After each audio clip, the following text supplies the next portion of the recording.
ঈশ্বরের ধন্যবাদ হোক, ঈশ্বরের নাম উচ্চীকৃত গৌরবান্বিত হোক। আমি প্রভুর দাস, আপনাদের ভাই রেভারেন্ড পার্থ চ্যাটার্জি। আবার একবার ঈশ্বরের সুন্দর মধুর বাক্য নিয়ে আপনাদের সামনে এসেছি, যেন ঈশ্বরের বাক্য আমাদের প্রত্যেকের আত্মাকে সিক্ত করে এবং আত্মাকে যেন পরিপূর্ণ করে। আজকে ঈশ্বরের বাক্য যে আঙ্গিকে ব্যাখ্যা করার চেষ্টা করব সেটি হচ্ছে, তার বিষয়টি বস্তুটাকে ব্যাখ্যা করা যায় এইভাবে: চুজিং ফেথ ওভার ফিয়ার। অর্থাৎ ভয়ের পরিবর্তে বিশ্বাসকে আলিঙ্গন করা, ভয়ের পরিবর্তে বিশ্বাসকে আলিঙ্গন করা।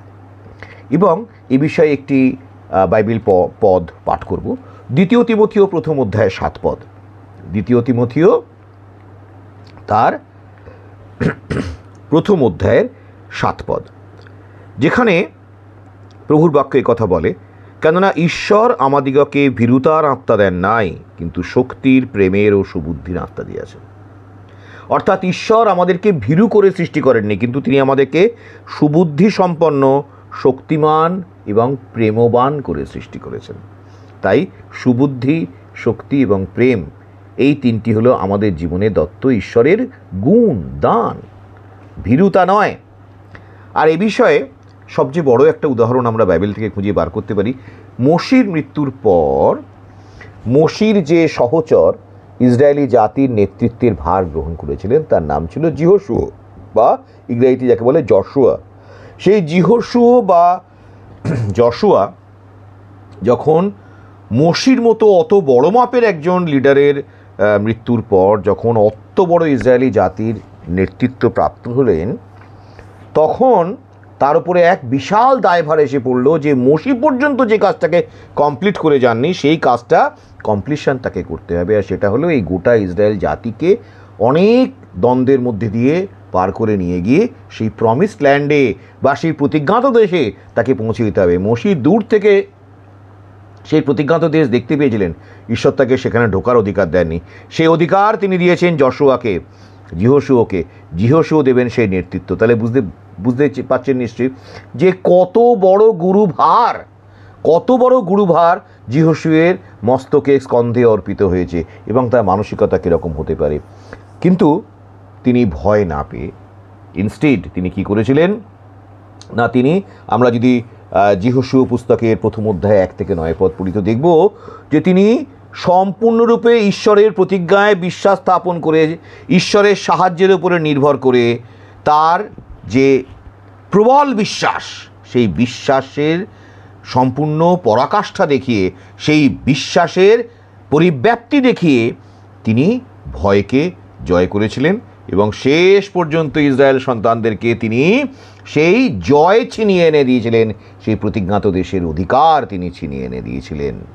তাই যিহোশুয়ের এই এক্সপিরিয়েন্স, এই অভিজ্ঞতা থেকে আমরা অনেক কথা শিখতে পারি আমাদের বিশ্বাসী জীবনে, যা ভীষণ প্রয়োজন। কীরকম?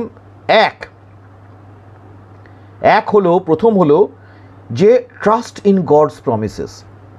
ঈশ্বর যদি বাইবেলে বা আপনার জীবনে ব্যক্তিগত প্রার্থনায় যদি আপনার কাছে কোনো প্রতিজ্ঞা করে থাকেন যে I will do it for you, তাহলে বিশ্বাস করবেন দ্যাট ইজ ডান, হয়ে গেছে। হবে এটা ভাববেন না, হয়ে গেছে, ইট ইজ ডান। খালি সময়ের নিরিখে যেদিনকে ঈশ্বর নিরূপিত সময় হবে তখন সেই আবরণ উন্মোচিত হবে, কিন্তু কাজ হয়ে গেছে। যদি ঈশ্বর বলেন তুমি জিতছো, আমি জিতেছি। যদি ঈশ্বর বলেন তুমি এটা প্রাপ্ত হয়েছো, তো আমি হয়েছি। নিরূপিত সময়ে সেই প্রাপ্তির ফল আমি দেখতে পারবো, নিরূপিত সময়ে সেই জয়ের সুফল আমি দেখতে পাবো।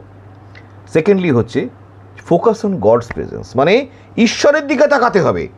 ঈশ্বরের দিকে তাকাতে হবে, সিচুয়েশনের দিকে না। আমি বারবার এই কথাটা বলি, যদি যুদ্ধটার দিকে তাকাই, যে বিশাল যুদ্ধটা আমার জীবনে রয়েছে, ধরুন আমরা কেউ যিহোশুয়, এবং আমরা রাত্রিবেলায় শুয়ে আছি এবং ভাবছি সকালবেলায় কয়েক হাজার লক্ষ সৈনিকের সঙ্গে আমাদেরকে যুদ্ধ করতে হবে, আমার দেশকে যুদ্ধ করতে হবে, তাদেরকে পরাজিত করতে হবে, তাদের দেশকে জয় করতে হবে। তাহলে চিন্তায় সারা রাত ঘুম হবে না, আমরা আরও দুর্বল হয়ে পড়ব। কিন্তু যখন একবার মনে করব যে ঈশ্বর বলে দিয়েছেন তোমরা সেই দেশ আমি তোমাদের দিয়েছি, সেই প্রতিজ্ঞাত দুগ্ধমধু প্রবাহী দেশ আমি তোমাদেরকে দিয়েছি বংশ পরম্পরা উপভোগ করার জন্য, তখন আমরা নিশ্চিত হব যে যুদ্ধ তো আমি জিতেই বসে আছি। কালে নিরূপিত সময়ে যুদ্ধটা শুরু হবে আর শেষ হবে, জিতে আমি আগে থেকে বসে আছি। এরকম হচ্ছে ঈশ্বরের দিকে তাকানো, ফোকাসিং অন গডস প্রেজেন্স।